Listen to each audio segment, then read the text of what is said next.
with North Country Off-Grid the other day, and they were talking about their lighting because they are off-grid.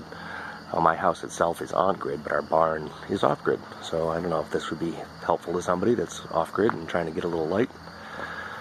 We have a nice little battery charger. I got it for Christmas. I don't know where it's from exactly. Here on the outside of the barn, we've got a couple of floodlights, LED floodlights. Let's open her up.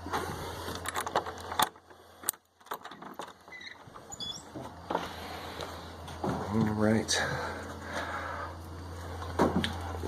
Here on this wall, got a couple of light switches. This one's for interior lights, and this one does the floods outside.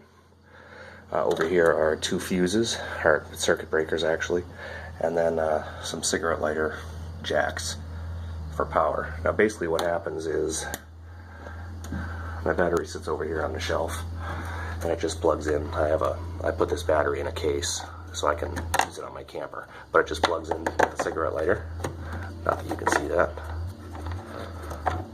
which comes down and feeds the fuse block, which is in the middle. One breaker does the lights, one breaker does the outlets, so it's pretty much a piece of cake. And some of the stuff is speaker wire and other crap. I've got a little sound system in here too, but that's for another story. But basically, so leave the battery into a breaker or a fuse, and then basically to cigarette lighters and light switches, and then outside, come back out here.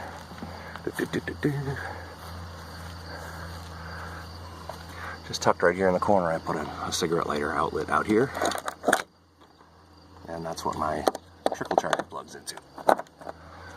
So I mean, it's that simple. It's just basically splitting off the battery into a couple, one cigarette lighter outlet to take that.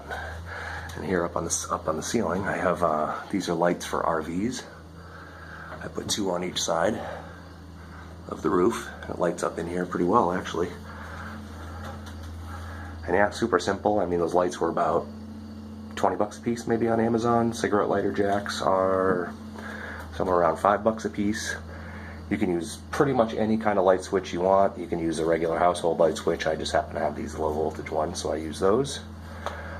The breakers in the middle I got from an RV supply store, but really you could use just an inline fuse. As long as you have one fuse somewhere near your battery, that's sufficient. And really, I put one in my battery box already.